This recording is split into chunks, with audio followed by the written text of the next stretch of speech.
नमस्कार, good afternoon and hello students. आज हम कुछ वोकैबुलरी के वर्ड्स पर डिस्कस करेंगे। उनमें से फर्स्ट है डेपिक्ट। ये वर्ब है और इसका नाउन होता है डेपिक्शन। डेपिक्ट का मीनिंग, और आप उसको डेपिक्शन भी बोल सकते हैं। उसका मीनिंग होता है लिखा हुआ और चित्र दिखाकर समझाना। जैसे कि है ना, आपकी बुक है, उसमें पहले तो आपको एक पैराग्राफ दिया जाता है और यहाँ पर आपका डायग्राम होता है। तो आपको डायग्राम से समझ में आता है कि ओके ये ऐसा स्ट्रक्चर है, ये फिर आपको समझ में आता है कि ओके है ना, हमारे जो भी पिक्चर होती है उससे हमको समझ में आता है। पिक्चर से लिखा हुआ भी समझ में आता है और पिक्चर को देखते तो और डबल समझ में आता है। सेकेंड है फेंट। फेंट के बहुत वर्सेटाइल वर्ड है, पर मैं आपको सिर्फ 3 मीनिंग्स बताऊंगी। उनमें से फर्स्ट है फेंट का मीनिंग है धुंधला, इनडिस्टिंक्ट। इसका है कि है ना, जैसे कि कपड़े होते हैं हमारे, उनकी कलर होता है वो उड़ता रहता है, धुंधला होता जाता है कलर जो होता है। एक तो ये मीनिंग होता है फेंट का। सेकंड मीनिंग होता है कमज़ोर। जैसे कि आपको इससे समझ में आ जाएगा, फेंट हार्टेड, कमज़ोर दिल है उसका। अगर आप उसको थोड़ा सा भी चिल्लाओगे तो उसको इमोशनल हो जाएंगे। और इसका सेकंड मीनिंग ये था। और थर्ड मीनिंग है बेहोशी। बेहोशी मतलब कि बेहोश हो जाना कमज़ोरी से किसी। तो इसके 3 मीनिंग मैंने आपको बताए, और मीनिंग बहुत वर्सेटाइल वर्ड है, पर आपको सिर्फ 3 बताए।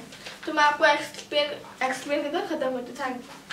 Hello dear students and friends, आज मैं आपके समक्ष कुछ टेक्निकल वोकैबुलरी लेकर उपस्थित हूँ। और मेरा मानना है कि ये जो वर्ड्स हैं ये कुछ जो एक्स्ट्रा सीरियस स्टूडेंट्स होंगे ना, उसी के काम के हैं।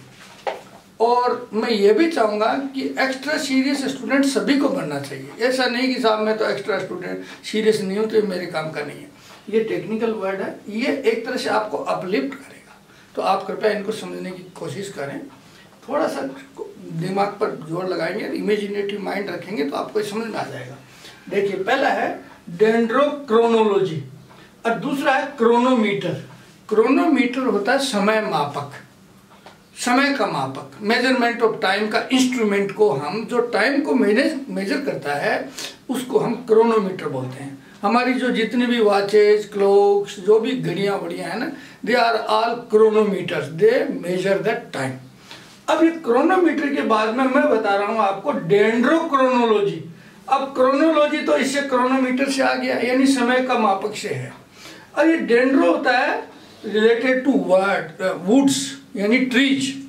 अब जो ट्रीज है ना, अब ये ट्रीज जो है, इनकी जो ग्रोथ है वो क्लाइमेट पर और अदर एनवायरमेंटल फैक्टर्स पर डिपेंड करती है। तो जैसे क्लाइमेट हो उसी हिसाब से इनकी ग्रोथ होती है।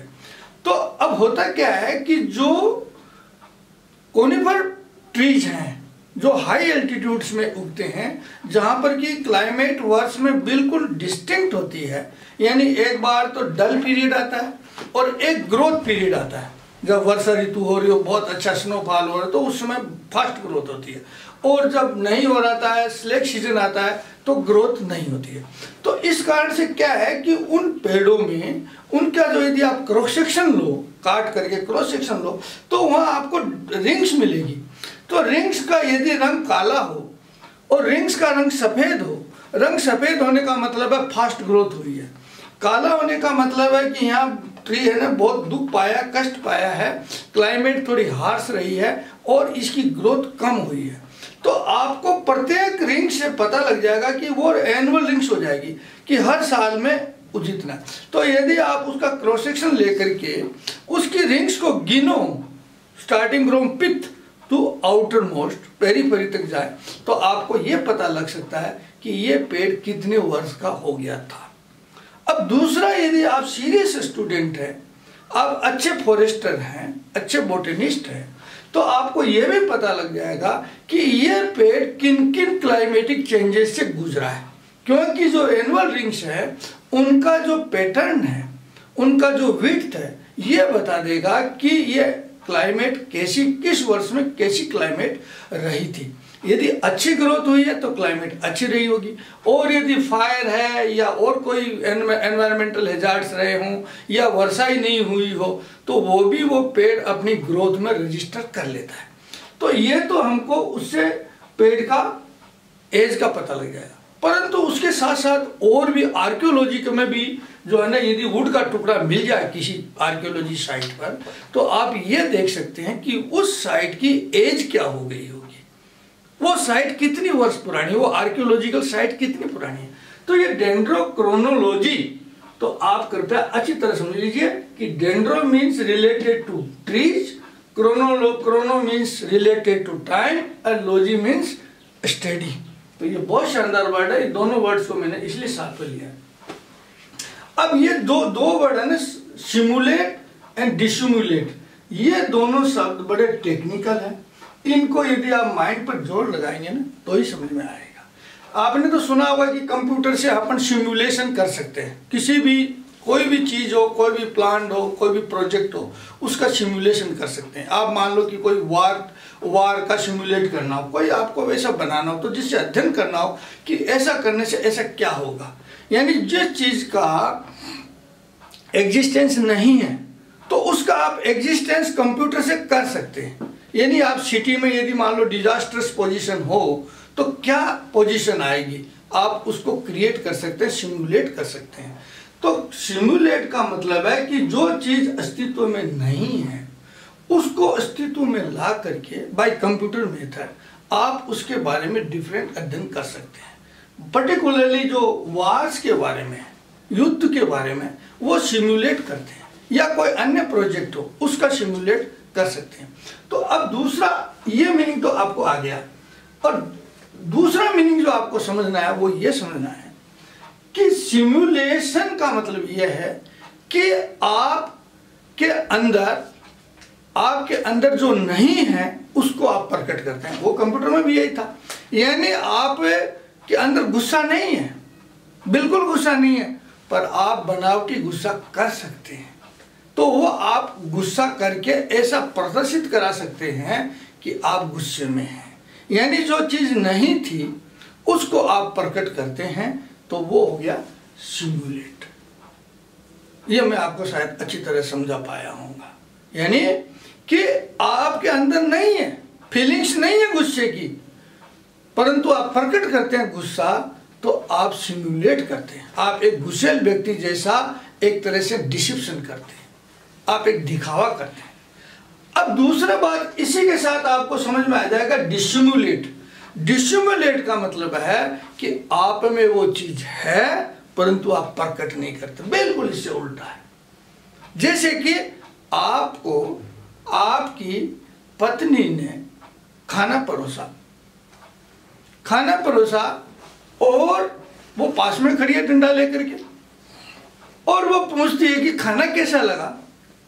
अब खाना नमक से भरा हुआ है, गुस्सा जी में आया हुआ है, बिल्कुल की प्लेट फेंक दूं, परंतु आप बिल्कुल प्यार से कहेंगे खाना बहुत बढ़िया, खाना बहुत बढ़िया, यानी आप प्रकट नहीं होना देना चाहते हैं कि आपकी फीलिंग्स क्या है। तो इसमें तो क्या है कि आप प्रकट नहीं होना देना चाहते हैं कि आपकी फीलिंग्स क्या है, इसमें आप जो झूठी फीलिंग्स प्रकट करते हैं। तो सिमुलेट और डिसिमुलेट ये दोनों टेक्निकल शब्द है। आप कृपया करके मैं इसको वापस रिपीट करता हूं कि सिमुलेशन तो उसको बोलते हैं कि आप जो है ऐसा प्रकट करते हैं जो आप में नहीं है, आप नहीं करना चाहते, जो आप नहीं है वो आप होना चाहते हैं। इसमें जो है कि आप जो हैं परंतु वो प्रकट नहीं करना चाहते। हालांकि ये दोनों एक दूसरे के एंटोनिम नहीं है, डिस लगने के बावजूद भी एंटोनिम नहीं है, ये केवल फीलिंग्स का प्रदर्शन है। और किस प्रकार से किसी को डिसीव किया जा सकता है, किसी प्रकार से आप प्रिटेंड कर सकते हैं। जिस प्रकार से अपने लास्ट वीडियो में सीखा था फैन, FEIGN, आप फैनिंग कर सकते हैं, प्रिटेंस कर सकते हैं, डिसीव कर सकते हैं, शाम कर सकते हैं। ये दोनों शब्द मैं इसलिए बता रहा हूं कि फ्रांसिस बेकन ने 17वीं शताब्दी के प्रारंभ में जो उनके एसेज हैं उनमें उन्होंने ऐसे लिखा है, सिमुलेशन एंड डिसिमुलेशन। इसीलिए वो लिटरेचर के स्टूडेंट्स के लिए तो बहुत इंपॉर्टेंट है, परंतु हम लोग जो इंग्लिश की वोकैबुलरी सीख रहे हैं, लोगोफाइल बनना चाह रहे हैं, उनके लिए भी ये इम्पोर्टेंट है। हो सकता है कि मैंने थोड़ा सा जल्दी में बताया, वो बताया, परंतु मेरा मन साफ है कि जो आप हैं वो नहीं होना दिखाना चाहते, आप जो नहीं हैं वो होना दिखाना चाहते हैं। ये सिमुलेट डिसिमुलेट है। अब दूसरा 2 मीनिंग में जल्दी से कवर कर देता हूं। डिसेंबल का मतलब है कि आप एक तरह से जो है ना, जो नहीं है। डिसेंबल का मतलब आप एक तरह से जो नहीं है, मुखटा लिखा चलते हैं, आप कुछ नहीं है वो होना दिखाना चाहते हैं, आप पब्लिक को चीट करते हैं। ये डिसेंबल है अपीयरेंस से, ये दोनों फीलिंग से संबंधित था। ये है अपीयरेंस से, ये डिसेंबल है अपीयरेंस से। और ये मैस्क्यूरेड, ये दोनों मिलते जुलते हैं। मैस्क्यूरेड का मतलब है आपने मुखौटा लगा रखा है, मुखौटा लगा करके कोई प्ले वगैरह में आप काम करते हैं। जिस प्रकार से आप रामचरितमानस और महाभारत देख रहे हैं, तो वो पात्र जो हैं वो मैस्क्यूरेड कर रहे हैं। मैस्क्यूरेड का मतलब है कि इस तरह से कुछ स्वांग बनाना, इस तरह से किसी पात्र का, किसी हिस्टोरिकल कैरेक्टर का रोल अदा करना, उसको हम मैस्क्यूरेड कहते हैं। और लो लेवल पर लाएंगे तो वो भी एक तरह से डिसेप्शन जैसा ही होगा, चीटिंग जैसा ही होगा। तो मैंने आज चूंकि टेक्निकल वर्ड्स में आपके सामने लाया हूँ, मैं सोचता हूँ कि आपको समझ में आया होगा। नहीं आया हो तो कृपया आप करके बता देना, क्योंकि मैं चाहता हूं कि ये dendrochronology, chronometer, simulate, simulation, dissimulation, dissemble और डिसअसेंबल ये इसका बिल्कुल उल्टा है। डिसअसेंबल यानी असेंबली को हटाना। जिस प्रकार से आपकी पुरानी कार हो, उसके पार्ट्स को अलग अलग करने को डिसअसेंबल कर देंगे। तो चूंकि वीडियो बड़ा नहीं हो जाए, तो इसलिए मैं यहीं समाप्त करता हूं। आप कृपया देखते रहिए।